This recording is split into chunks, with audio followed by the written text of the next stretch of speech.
Well, we are going to begin the next section of the conference here, which is this panel discussion with those who were delegates to Synod, this past Synod. And some of them, in fact, are really familiar in terms of Andy and Stephen were at the Abide Project luncheon and be heading into Synod, and also gave some words of encouragement and advice to the delegates as well. So part of the thing we'll be reflecting on their thoughts, the instruction that they gave, the words of advice that they gave, and looking back on it, was that good advice? What would you advise differently, for instance? But there are a lot of things that we'll be able to get into. But I'm Reverend, we'll just go first introduce ourselves, shall we? I'm Reverend Tyler Wagmaker, the pastor of Beaver Dam Christian Reformed Church, and been privileged to be a part of the Abide Project since the beginning. And I'm the Reverend Cedric Parcells. That's our tagline. That is our tagline, yes. I'm in Michigan. Pastor Stephen Terpstra, and now the pastor at First CRC of Orange City, Iowa. I'm Dan Tracy, and I am a nurse. Andy Seitzma, pastor at Life in Christ CRC in Salt Lake City. Michael Bentley, pastor of Trinity Christian Reformed Church in St. Louis, Missouri.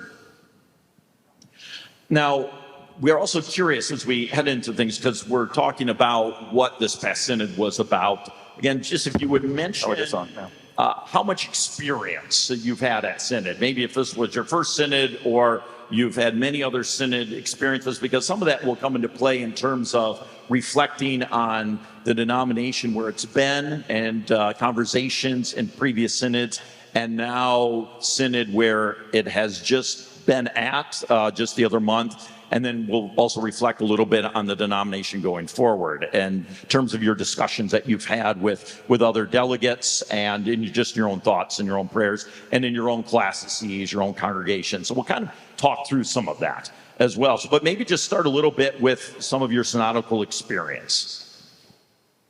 We can just start, Stephen. So for me, this was my 5th Synod. I've been going for 3.5 years approximately. On average, and I've actually been the chair of the committee, and now this year, given the honor, but also the labor of being an officer. And I heard this was going to be nice laid back, so this was my first Synod. This is my 3rd Synod. It's my third as well. So you all play different roles at Synod. We have an officer of Synod here. We have someone who was in the leadership of one of the committees, and then we have 2 other members of the committee. So maybe if you just want to reflect a little bit on your role at Synod this past go around, and I know you can't divulge obviously some of the conversations you had within committees, but maybe just kind of a general reflection, so we have an understanding of where you sat in regards to conversations and decision makings. Start with Danny. Well, the committee I was on, the main thing we dealt with was all the letters of protest. And so the interesting discussions was, what exactly did they mean? And it basically came down to, if you've watched any of Synod, it came down to in protest. People that were literally saying, we are in a status of, we're going to disagree, period. And had quite a different viewpoint on that. And if you remember the minority report, or no, because we ended up changing that. That was the one we had to work on late at night. Yeah, so we had to change that. We were one of those committees that worked into 10:25 the day before we closed, because Stephen was down there and told us we had to be done by 10:30 along with Derek. They stayed and said, you guys got to get this done. But we were one of those committees that had to redo our stuff because of some of the decisions that were made previous. I was chair of the Gravamen Committee, Committee 9, and maybe 2 things that were of interest there. One was last year's Synod, as probably many of you know, it ended with a train wreck. And there was no time, and so there was all this work that had gone into gravamen and so forth, but Synod never got to vote on that and so forth, so a lot of people left frustrated and so forth. So then our committee this year got to pick up on that. So there was some continuity, but some new things with that. The other, I think, unique thing is the Synod may have been unique in that there were like really 4 big things, but they're all interconnected. So we talked about like the dominoes falling, and we were the first domino with gravamen. So the officers said, hey, you guys go first, Committee 9.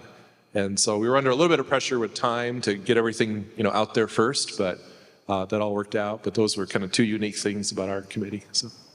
Just to follow up on that, so all that work that had been done at Synod 23 and brought forth at Synod 24, you were pressed for time, but did you find that even though it would have been nice to have had all that 23 stuff handled at 23, was that helpful to have all that kind of there? Or did you sort of start from scratch? Yeah. No, that's a great question. So when we met in our committee, we kind of went around to check in, and, everybody's like, why am I on this committee? This is such a weighty thing. And, there's a lot of stress and anxiety. But also we knew that, like you said, a lot of good work had gone in last year. Jason Rice is here. He was the chair of that. It was Committee 8 last year that dealt with that. So on the one hand, we felt the weight, the pressure. It's very important. But on the other hand, we were really grateful because a lot of, work had been done. And the majority and minority reports from last year came to Synod 2024 as communications. So we weren't starting from scratch. Plus we had like a lot of other good material, other overtures and communications that came in this year, kind of building on last year. And we had a whole year to think about it. And in our committee, in every committee, there's like 20 delegates plus like 5 or 6 advisors. 6 of us were carryovers from last year. So Patrick Anthony's here, he was a carryover, and some others. And so, after checking in with everybody, we also said, let's catch up. We've seen the majority minority reports in writing, we've read that. But, those of you who were there last year, there were six people on our committee from last year, just tell us what would be helpful with this committee this year to know. And that was really helpful. And to a person, they all said, even though last year was a train wreck and we didn't get to that, maybe in God's providence, that was a blessing to kind of slow things down and to kind of push the pause button and give us more time to really put a good product out there. And then also a lot of the committee members said if we would have had more time, we probably could have had a unified report and so forth. And then one thing they said was last year, Committee 8, they had gravamen, but they also had discipline and Calvin U and something else. They had a really packed stack of material. And I think they didn't even get to gravamen until Sunday night. Right? So the fact that they even got a majority report out and the minority report got written quickly. But this year, then we had extra time. The focus was really narrow. All we had was gravamen. So we were trying to stay in our lane, just do that. So there's a lot of blessings with the scope, the time, more materials, good people in the churches sending us stuff, a lot of prayers. And then our committee itself was just amazing. Like we worked really well together with chemistry, came out with a unified report. Peter's here, our advisory committee reporter, David, Patrick. Just to give you one quick story. So we presented Monday night and then all day Tuesday, and we were feeling the weight of it, right? The first domino to fall. But our committee was so great. They're like, okay, we did all this work. We're ready. Andy and Peter, we want to pray over you guys before you go up to speak Monday night. So we all met in the chapel basement about a half an hour early, and they all prayed together, and that was just really neat. And so we really felt God's presence through all that. It was a pretty amazing experience, actually. Can I just also follow up with the prayer aspect? Because I know, Andy, that was an important part, even leading up to Synod, where you were active in helping to encourage and lead God's people in prayer. What role have you seen prayer play in the life leading up to Synod and Synod itself? It's huge. We were singing, worship songs before this, and one of the last ones we sang was "To God Be the Glory." And I think God was at work through Synod, in general, but I think in answered prayer and so forth. And, And it wasn't just this synod, but all the last 3 synods. It is, I think, a miracle that God's preserving the CRC, and I couldn't have done this myself. I don't think any one person could have done it. I mean, there's a lot of people working hard, for sure. But I think for things to come together the way they did, the outcome, and not just what happened, but I keep saying how it happened was also really amazing. That's all God. And maybe I'll share this quick, because I think, in our Abide circles, it's really clear that there's a reformation, there's a revival. We're going deeper with God's word, the confessions, right, that side. But I think there's also a renewed desire and passion and interest in prayer and the spiritual disciplines. And someone once said, like in a really simple way, God leads us through his word and spirit. If you just have the word, you dry up. If you just have the spirit, you blow up. But if you have the word and spirit, you grow up. And so we're going deeper, being rooted in God's word. But prayer is also really important. And, Abide has a weekly prayer thing that we do. We've been praying for 3 years. Every Tuesday, you're welcome to join us. We have a denominational prayer shepherd, John Hookama. They had a whole group of people praying all throughout, leading up to Synod, during Synod. John himself was outside of our classroom with our advisory committee, just praying for the gravamen process. So, we'll never know this side of heaven all the ways that God answered. But I think it's pretty clear God was at work in some pretty amazing ways, and he's leading us through his word and through his spirit. I see Michael was jotting that down, actually. Yeah, I'm taking notes on that. That was great. Work that into a sermon somewhere. He'll wait a sufficient amount of time and then claim it was his own. Yeah, exactly. Can you remind us what the question was exactly? Because before we get to Mike. We're thinking about what role you played at Synod, what committee you were on, and especially what you saw when you were in conversation with others. So Andy, for instance, mentioned a couple things from his committee. How about Michael, yourself? I was on committee 5, and we dealt with nothing important at all. No, just kidding. It kind of seemed like it. Because much of the weight was on 8 and 9 and 2 and all that stuff. We congregational care and justice was our committee, and a lot of our stuff dealt with those things that weren't actually confirmed by full classis or even by full council. A lot of them were personal letters. A lot of them were held over from last year. Just a big bin of stuff, along with affirming the work of ministries that dealt a lot with congregations dealing with justice. The Indigenous ministries of Canada type stuff and viewing their reports. So that was a lot of our work. And frankly, a lot of our work was done, finished by Saturday at, 3:30, 4 o'clock. We got done pretty quick.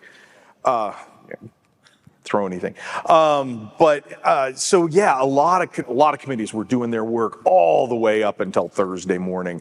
So I had a lot of time to really be able to do something that I wasn't able to do the first 2 synods because I didn't really know anybody in my first 2 synods. I didn't know the process. And this time I really felt coming in, okay, I kind of know the process. I actually read a lot more this time.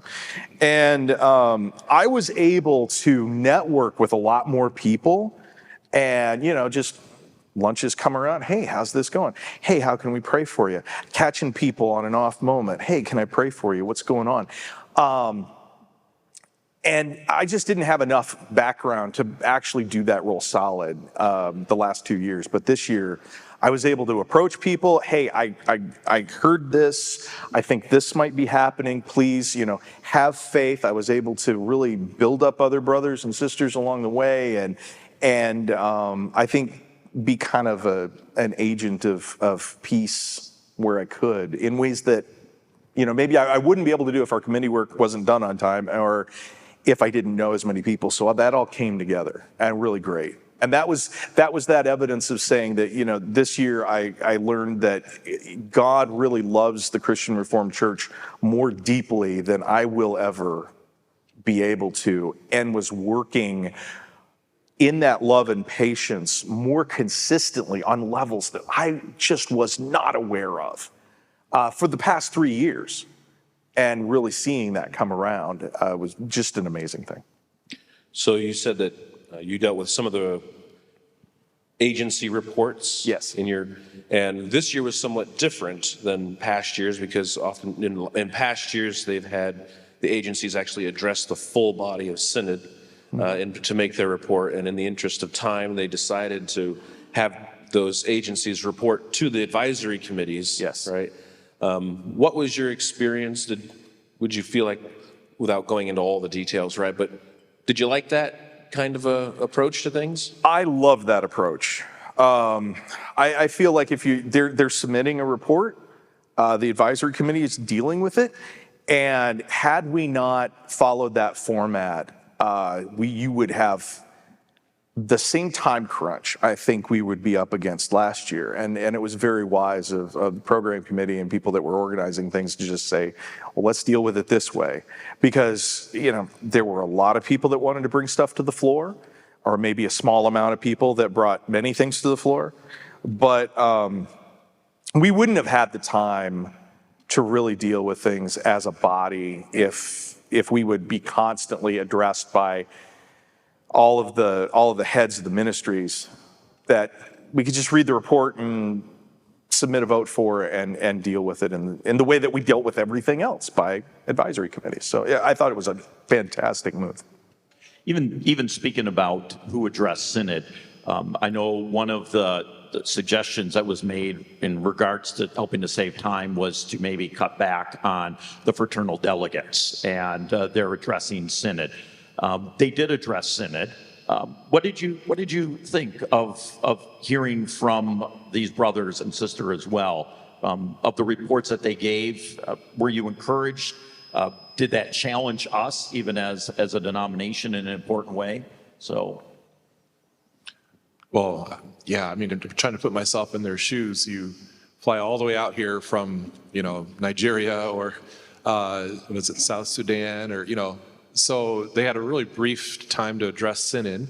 I just wish we could have heard more. I want to know their context. God's doing amazing things in some of those very hard situations. And I mean, I was really encouraged. They were so gracious, right? One brother took a week or 10 days to get out here, and he got 3 minutes or something, 5 minutes. So I think we all know the global nature of the church today. So we're here in North America, but God's doing amazing things around the world. And we got to kind of hear just a little glimpse of that. And I think we can really lean into that more. Zach King talked about the global vision team and so forth. And there's other Reformed bodies, denominations, groups that want to work together with us. And so I think there's a lot of promise, a lot of potential, a lot of hope there that we can kind of sharpen each other, encourage each other, learn from each other. So just that note on the global view of Christianity. I was kind of feeling my pastoral need when the brother from Nigeria was up there, because I was able to screenshot that and send that back home. We have 2 families from Nigeria in our congregation in St. Louis, and I was able to put that up there and say, you really continue to press how much the CRC was an influence to you in Nigeria, and here they are influencing us still in our synod. We are connected, and I did appreciate that a lot.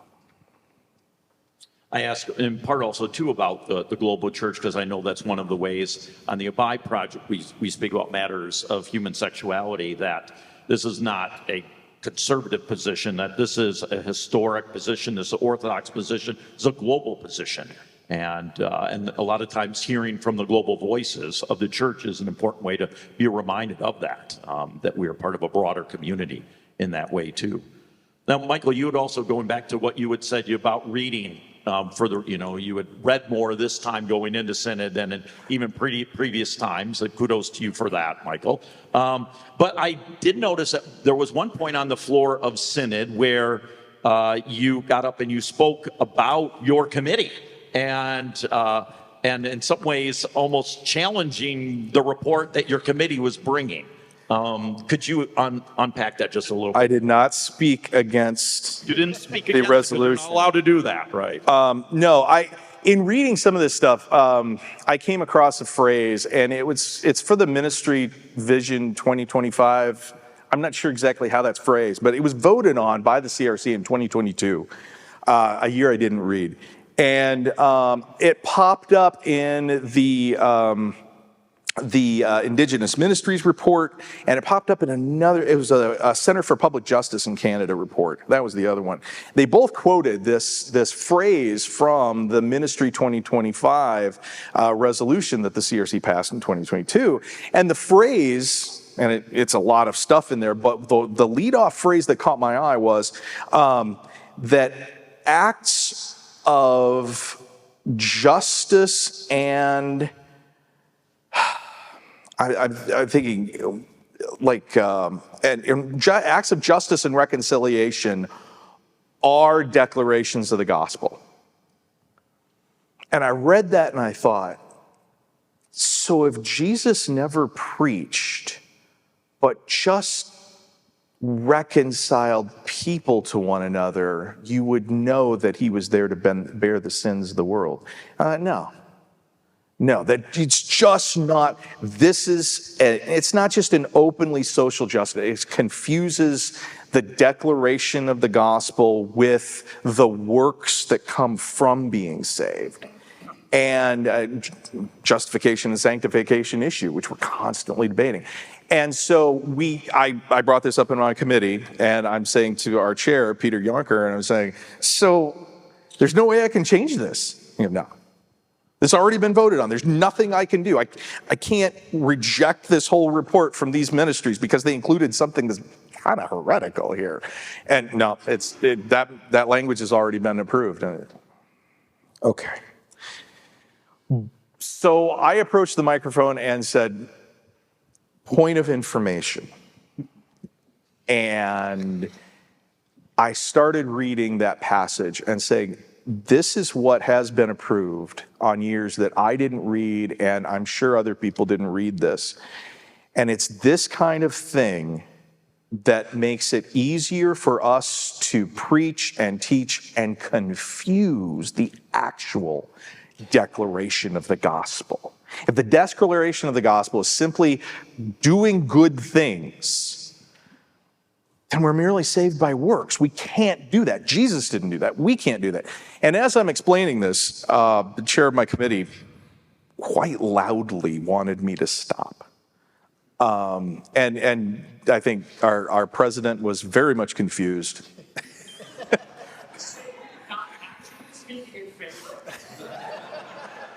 I was in favor. It's just a point of information.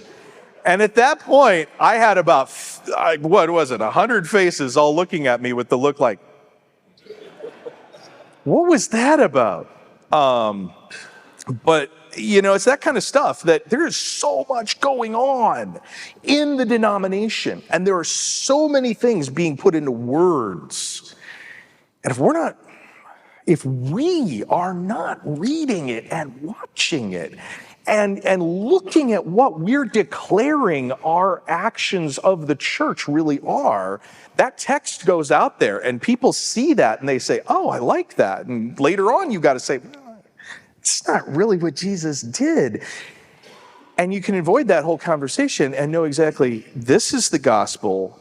Saved people then do acts of justice and reconciliation. And then you don't confuse justification and sanctification, and we don't have these arguments anymore just by reading some things and speaking up, not 3 years later. So we only got 3 minutes left in this. We got 30 minutes left. Yes. Speak clearly, man. Well, I was going to say, let's hear from Stephen, but let's wait longer. No. But, I do think it's, we've heard a lot from the delegates and those who are on committees. But Stephen, you had a different vantage point, a different perspective, I guess, being on the dais. Tell us all the things that Derek said when his mic was off. Exactly, yeah. When did Derek, really nod off? When was he playing solitaire on his computer? We would huddle. He would tell a couple of jokes. It was great. How was that experience? It was quite different, I have to say, being an officer. It's one of those things that you kind of think, oh, okay, fine. You run a meeting. We've all done that. One of the things I really missed, I think, was just social times, just a chance to talk to people. As officers, we were busy from, I mean, we would meet at 7:30 in the morning and we'd still be meeting at 9:30, 10 at night and during every meal. On the upside, you know, we got to have meals with ecumenical delegates, with the youth advisors, with the ethnic advisors, with the global vision team. I mean, we really had some wonderful opportunities, but there was no pause at all. I can't say enough good things about both my fellow officers and the synodical services, the work they do behind the scenes. The work of Synod is not just the work on the floor. We would accomplish nothing if there wasn't that whole staff in the background organizing everything and making it possible. And that's something we kind of miss sometimes. But I mean, it takes them really a whole year to prepare for Synod and to get off everything that's happened at Synod collated and published and then enacted. And so it is full-time busy work. You know, and they struggled this year. You know, Scott DeVries, who was a classmate of mine at seminary, and he was just getting into his role and really doing wonderful things. And then just as the program committee met, of course, he got a diagnosis of cancer. And a month later, he was gone. Just a real shock. And so, yeah, another classmate of mine, Joel Vanderwerken, kind of stepped in last second. But Joel, along with Zach and the other staff there, they really pulled things together. Having said that, I think I was surprised at the tone of Synod this year. The last couple of years were hard years, good years, but hard. I think more contentious, both on the floor, but also behind the scenes. And so this year, I have to say, as officers, you know, we really tried to keep things orderly, to keep things calm, to keep things in order. That was a challenge because there was so much overlap between, I think probably 6 of the 9 committees had overlapping issues that were going to impact each other. That's really unique. But by God's grace, somehow it all came together and we ended early. And some of that because we were pretty brutal in cutting everything unnecessary, but we needed all that time. Yeah. And so I'm just really grateful for how all the delegates across the board really came and did their very best and had really, I think, mature conversations about hard things. Discipline's not easy to talk about. It's not easy to do. It's not easy when the people who are going to be disciplined are part of the conversation. But we did it. And we did it, I think, with a lot of grace and, like I said, maturity and respect for each other. And we were able to end with worship. And that was, it was a real blessing. One of the things that I noticed as Synod kept going, because Tyler and I were there every day from the beginning. I wasn't there from exactly the beginning. I might have strolled in a little later. I slept in. You had some good breakfast. That's okay. That's right. Yeah, you didn't know that. And one thing I noticed was the way you officers handled the tensions in the room. So one of the things that you guys did a lot of was, we're going to huddle, you know? And there was a lot of huddling. And what I thought was, you know, whenever there was a procedural knot, right, that was there, you could sort of feel the tension in the room, sort of, and we're going to huddle. And I thought that was really intelligent, because as an observer, you could feel the tension, at least from the outside, feel the tension drop, right? And people would get up and they'd stretch their legs and, you know, things like that. And I thought it did really good to help people modulate their emotional anxieties and things like that. I guess I could say, was that, I'm seeing nodding heads. Yeah. Was that your experience? And I guess I'll put it this, let us see behind the curtain. Was that intentional, or was that just sort of something that providentially occurred? I have to give Derek a lot of credit for that, and he really encouraged, and I think it was because how we do things does matter. I know some people are kind of like, oh, who pays attention to that church order stuff or those Robert's rules? Can't we just, you know, be the church and just love it?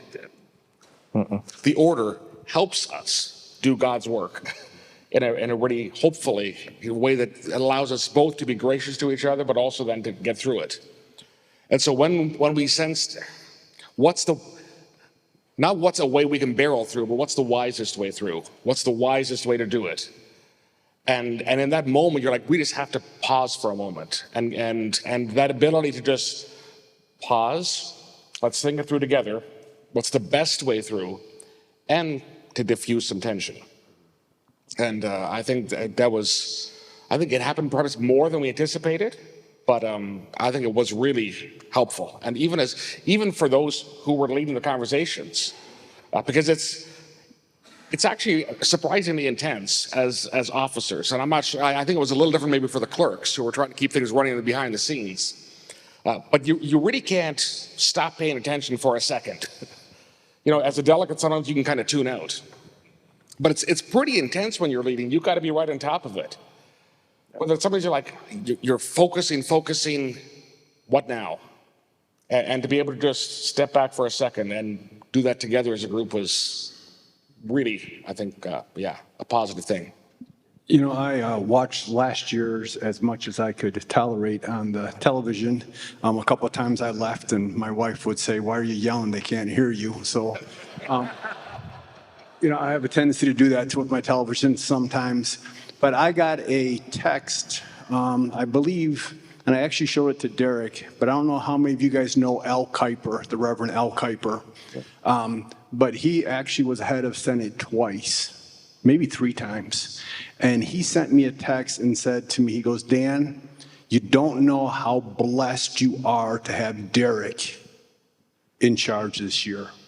He goes, don't take that for granted.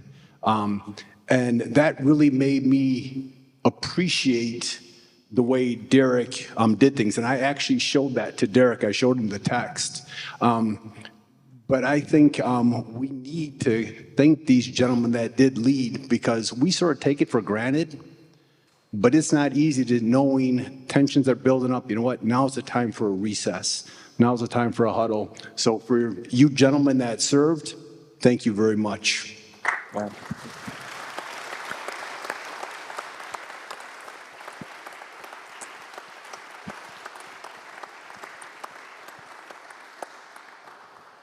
So what have you now experienced post-synod? Sometimes there can be a little bit of withdrawal. There can be an emotional letdown on there too, a collapsing, like I just need to go on vacation, or you don't have the opportunity to go on vacation, but you go home, you have people ask you questions, maybe in your classes, in your home congregations, your families. What have you been hearing post-synod? I know many others have many experiences, but the 4 of you are up here, so. I'll just go quickly. Yeah, I think I logged my hours, 100 plus hours in 7 days, so I was exhausted. But I had 2 weeks of vacation after that, so that was good. In my home church, we gave a report to the council, said some things to the congregation. A lot of people, if you're the farther you are from Grand Rapids, sometimes you're not as invested in denomination. But I think most of all in our church, people were relieved and encouraged.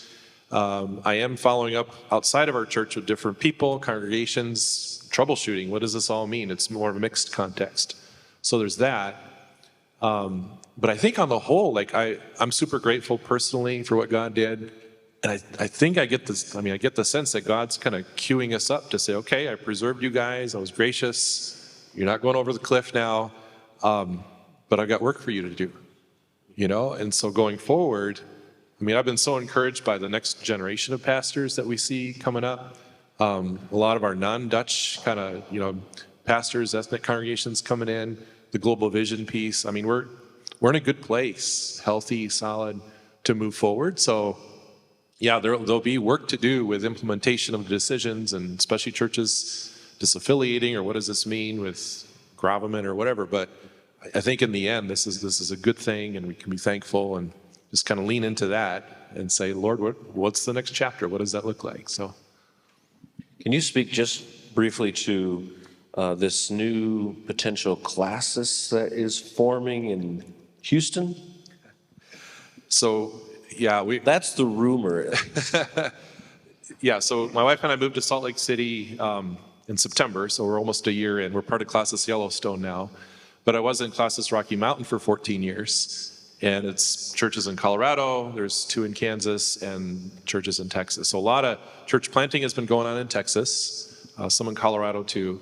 But yeah, God's been moving, especially in a Hispanic context. There's others with Filipino, Nigerian, and so forth. But yeah, so there's over 20 churches in Texas. And so Rocky's getting bigger.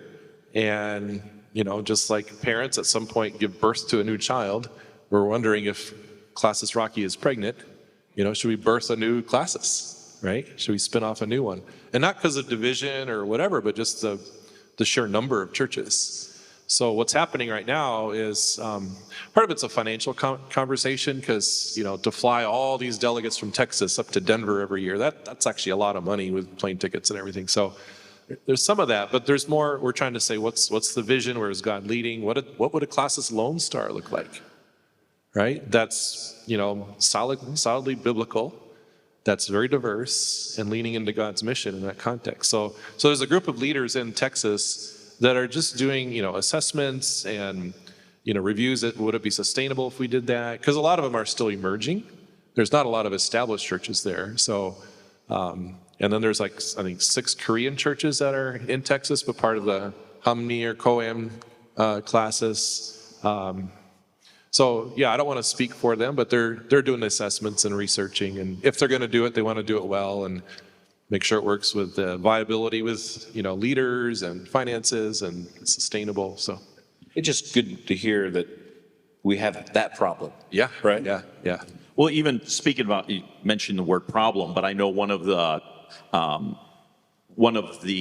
warnings that maybe on the more progressive side have been saying is this is the decision of Synod the past couple of years, and again, Synod 2024 doing what it did.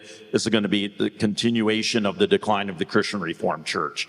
We're going to continue to lose more churches. The young adults are going to flee from the Christian Reformed Church because we've taken this position which is out of line with many of their lived out experiences. Many of the churches are already, you know, talking about disaffiliation, are going to be taking their money with them. And I know the denomination has forecasted up to $1 million is now going to suddenly vanish and disappear from ministry share giving. So what does that mean then? Are they right? Is the denomination going to continue on its ongoing steady decline of numbers and cultural irrelevance? I actually anticipate some genuine growth in the coming years. Yep. I'm excited about that. And certainly even hear about the Global Vision team. I think this is something that was a major component of a lot of the discussions, especially online discussions and things that were being written, was especially from the Better Together aspect of the Better Together organization, was we can disagree on issues of human sexuality and really then hermeneutics and biblical authority. We disagree on all of that as long as we stay on mission together. And the whole problem with that argument is that we were never on the same mission. I was finding out how deep this idea of just this blanket kind of Dutch baptism assumption of God's inclusion just was there, and how deep this went. And it was going one way in this nature of mission. And the other way was the Orthodox way that we believe we've always had as a church. We open up the Bible, we read Paul, we read Jesus talking about this. He sends out apostles, and okay, that's what we should do. And I think that's what we're seeing is finally now the CRC, in solving our answer to how we're reading the Bible and human sexuality, we're affirming that also we have a consistent way of reading the Bible. So that's going to give us our unity in how we're doing mission and what the mission is, what that looks like. It's justification, sanctification, it's true conversion, right? From life to death by the preaching of the gospel, not just inclusion by who's ever baptized. And with that, you're seeing, I think you're seeing the coming in of these churches that say, yeah, that sounds like the Bible I'm reading. I can sign on to that. And they're saying it in Spanish, and they're saying it Korean, and they're saying it just all sorts of ways that you're seeing these new churches come in. I think now is that time where, okay, we've taken our breath off of Synod, and now we say, look at the unified mission we have that is being accepted. Let's run with it. And I think it's one of the interesting things about Synod. You know, ostensibly the conversation was about gravamen, it was about discipline, it was about protest. The longer I've thought about it, I think Synod was about identity. Yes. What is it that holds us together? What does it mean to be a denomination? What unites us? Is it agencies? Is it a common history? Is it genetics? Is it a certain kind of worldview? Or is it what we believe? Is it our shared faith as articulated in the confessions? And Synod said really clearly, what holds us together is what we believe. And what we believe is defined by these documents, our forms of unity, as they're called. And that faith is what's attractive. And I have to say this, I'm sorry, I'm stepping on everybody, but this was a serious Synod for me in how deeply I learned that, the identity. When we started the Abide Project, I was really just so excited that this was a declaration of theology. We're going to be clarifying things. We're going to be putting out a good biblical argument on how we read the Bible and where we get our identity from. And then I realized, I think fully for the first time at this Synod, it was never, for some people, about biblical identity. It was cultural. The traditionalists were on the side of Wilhelmina Mintz and whose ever grandfather built for CRC and wherever. And I learned through that argument of people saying, I've always had acceptance in this denomination. How dare you kick me out? I grew up here. I was baptized here. I graduated from this Christian school. How dare you say my acceptance in this denomination is no longer needed? For those who were standing by an open and affirming position. Through that, I learned that no matter how orthodox my faith was, I would never be CRC enough for them. And that was a big revelation. I would just echo too what Stephen said earlier. I'm excited about the future. I think there's going to be a lot of growth. There are churches leaving. I mean, that was said on the floor of Synod, and that will happen. I don't know how many or whatever, but we couldn't stay together with this, right? And there'll be a financial impact to the denomination. I have no doubt about that. But long term, there'll be growth and so forth. Kevin DeRaff of Resonate, he said there's been more church planning happening right now than in a long time in our history, and that's just going to continue. Also, so Synod was about, these things. I agree with you, it's more about our identity, and what makes the highlights is the church is leaving or whatever, but sometimes what doesn't make the highlights is the churches that are not leaving. And I've heard more people say, yeah, this was one of those lines I just can't cross. If Synod would have gone the other way, and I'm not talking about like traditional, maybe Dutch CRC churches. These are like African brothers and the Korean brothers and Hispanic brothers and sisters, right? So the fact that we just are still normal and held our ground, right, didn't fall off a cliff. It's like, okay, we're in this, and how can we move forward together around who we are in our theology and our belief and our identity that way? I think we're set up good for the future. So, and I do think it'll be different with finances. Because, as I look at Texas and a lot of the church events, a lot of those guys are bivocational. They're not flowing in money with all the, money to go to ministry shares. It'll be a different look. But hopefully it'll be, solid, based on God's word, led by the Spirit, and we'll do it together. And yeah. We have a little bit more time if anyone has any questions. Simon has a portable mic. If you have a question, and I'm over there as well, you can just raise your hand.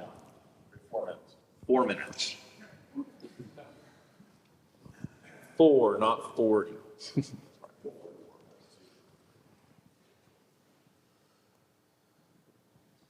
So I've heard from numerous quarters about how well Synod was led this year, which leads me to ask the question, how can we continue that good leadership, developing the next generation of leaders so that the standard of leadership that was set in 2024 becomes the expectation moving forward for each year after Synod?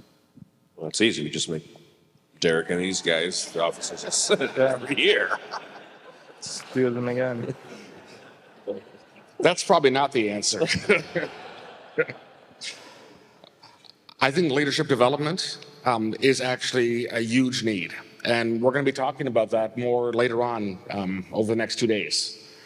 We have realized even, and sometimes maybe it's been easy to say sometimes, some churches haven't taken the Bible seriously or the confession seriously. But I think if we're honest, every church could have done a better job. Every church could have done a better job training the next generation to know God's word, to know what we believe, to know how to lead.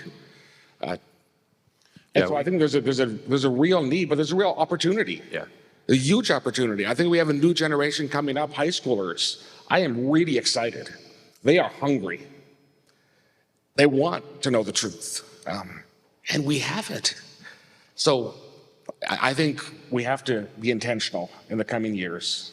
And I agree. I think a lot of it has to do with our youth and how we teach our youth to read the Bible.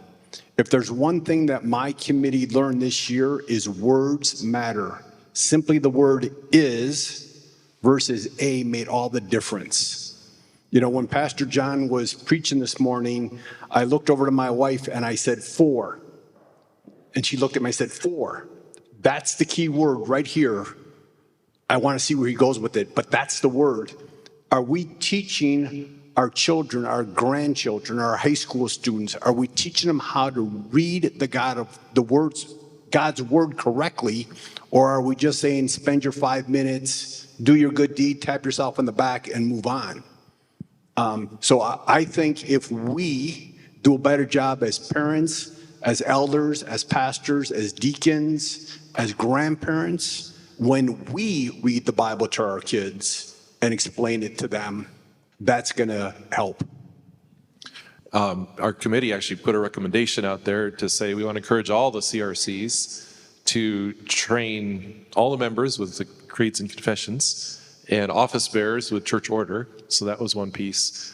Also, if you watch Synod or if you were there, Susan LeClaire, I thought did a great job talking about leader development, both the good things we're doing, but some of the challenges. So I think that's all in the space. And then, just what was happening this year with the officers, right? It was a younger group of pastors and leaders. And so just getting more reps that way, and just kind of leaning into the next generation, giving more leader development opportunities. A younger group of officers and Stephen. Yeah. I'm with you, Stephen. So yeah.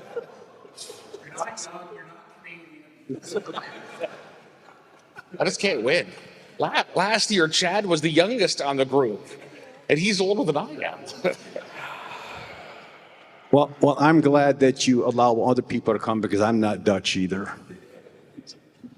We are up with time, I believe, right, Chad? So let's thank the panel for their work.